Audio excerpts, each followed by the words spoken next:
What's the most amount of money that you made in a single year? Well, how about you take a guess? $30 million. A little bit more. So today I flew out here to Miami at his newly bought $25 million mansion, the most expensive house in the county that we're standing in right now, to ask him one question. How can somebody become a multi-millionaire in today's world? Guys, there's three really golden rules. And listen, number one is the most emphasized one. This video is about to be insane, so stay tuned from start to finish. With that being, we do that. Excuse me, sir. Tom Cruise. That's great. So how did you get rich? What industry were you in? I was in real estate and banking. In banking, so the finance side of real estate. Yeah, but I got out of banking a long time ago. Why is that? Just because. And it writes in my voice, is the... Come on. All right, so guys, I want you to see this right now. This entire thing is his house. You could put 10 houses right here, you guys. I don't even know how many acres of land this man owns, but it's safe to say he lives on an absolute compound out here, you guys. Come on. This nigga Adin just getting too much money. Oh, yeah. God damn. Excuse me, sir. Is this your house? Go learn how to use it. My man.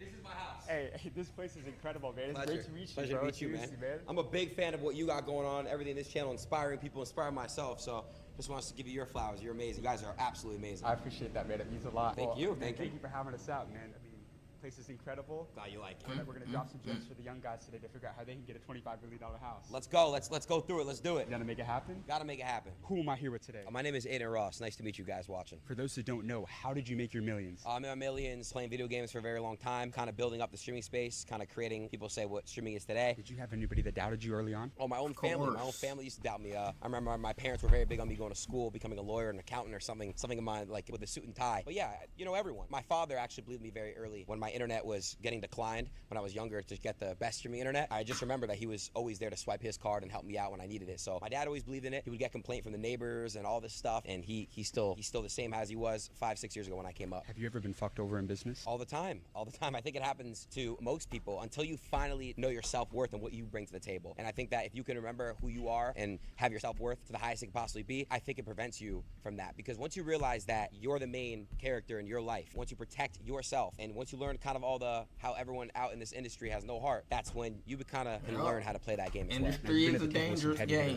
Closing massive multi-million-dollar deals. What's your best negotiation advice for anybody in business? The best negotiation advice for anyone in business is not being scared to walk away. You know, when you kind of drop that fear and it's more like, oh, it's either this happens my way or we walk away. I think that'll definitely help. Realize that very early, because a lot of people bluff in business. I mean, it's just what you do. It's a business game. It's politics. You got to kind of be fake and play both sides. The person with the most leverage is the one most willing to walk away. 100%. Did you walk away from a lot of money? Of course. I've missed out on several million-dollar opportunities involving deals and involving my own stuff that I've created. But hey, for what you may miss, there's gonna be a whole other path you've never even seen before. Now I'm getting brand deals, offers, all types of business conversations that I've never had. And it's all from kind of standing your ground and being you and just not changing up for anyone but yourself. So throughout your career, what was the most amount of money that you made in a single year? Ooh, I don't know. What does Google say?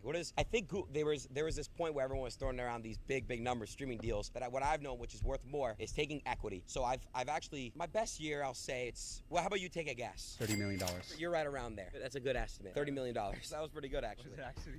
That's right around there. Would you say it's a little bit more or a little bit less? A little bit more. A little bit more? A little bit more. Damn. But you're close. That's incredible, man. How does that feel? How old are you? 24. You're 24 years old making $30 million in a year. I mean, there's no words for it except God is amazing. I'm nobody without the people that watch me on a daily basis. They are not only my followers, they're my family members. I can speak about anything, and that's what also it comes in what I do. Building a very loyal fan base that loves and rides for me no matter what. AR loyals, goddamn it. Plus a year. Thank you guys. That's a beautiful answer. One of my favorite business sayings of all time is where attention goes, revenue flows. 100%. And you did that better than just about anybody else. How did you build raving fans? You know, I interviewed Ryan Serhant, one of the biggest real estate brokers in the entire world out of New York City. He's selling $4 billion a year. And he said, you used to think the skill set used to be your ability to sell and all that, but it's not. It's the person who gets attention. 100%. What did you do differently from 99% of other people to be able to make $30 million in a single year? I think not fearing. That's another thing too. People are very, very hesitant and they fear. What's the point of being feared? The reason why I bought this house right here, everyone's seeing, I bought this house because life's about pulling the trigger. Life's about having no fear. And if there's consequences, you deal with them after. You gotta pull the trigger or else somebody's gonna pull it. So that's what separates 1%. Boy, Key was over there fixing grade A steaks and shit. Life. Go do this that you're hesitant. Oh, should I do this? Just do it. If there's consequences, if it was wrong, you learn. You gotta learn things in this world. You know, nothing's gonna kind of be taught to you. You gotta go out and experience it. Now, if I'm not mistaken, this is like the most expensive house. How much did you buy this house for? 25.5, I think it says on on the website. $45 million.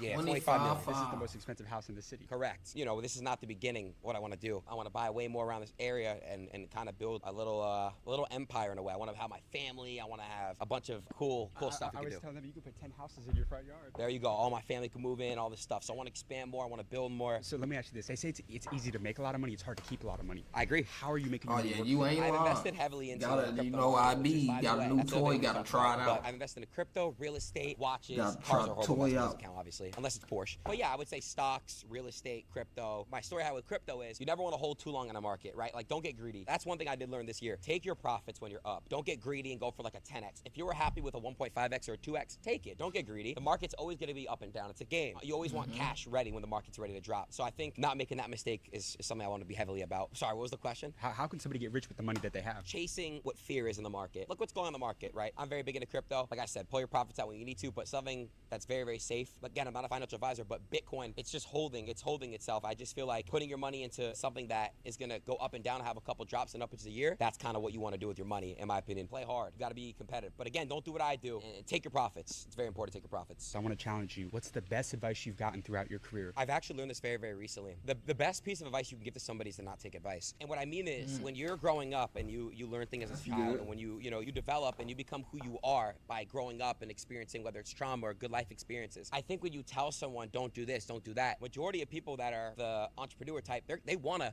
do what the opposite crowd's telling them to. Everyone's saying, Aiden, go to school. If I would have taken their advice, I wouldn't be where I'm at. And I'm not saying going to school is wrong. I'm just saying everybody has their own paths. Everybody knows what they're supposed to do with their own life. And that's why nobody should really give heavy advice on what somebody wants to do or how somebody else should run their life. It's your life. Take your own advice. You can learn, you can have input, but learn by your own mistakes and learn by your own successful points as well. We just interviewed Will Smith, and he was telling us that you get to a certain level, it's like not many people that you can take advice from. It's like, I wouldn't have done none of what you did, but look at what you accomplished. 100%, and that's what it's about, right? That's why I love this page. What you guys all have going on, this is amazing. Because when I'm in bed and I just see this, I just see these hungry people. It's really, really good what you guys are doing. Nigga rich as hell. I see a TikTok. Oh yeah, you getting through. I see whoever you guys have on. I saw the Ruben one. That's actually made you hit you guys up. Because Ruben's a good friend of mine. But it's just super motivating seeing other people in my space, and I'm sure to the followers and as well. I mean, it's just amazing seeing people.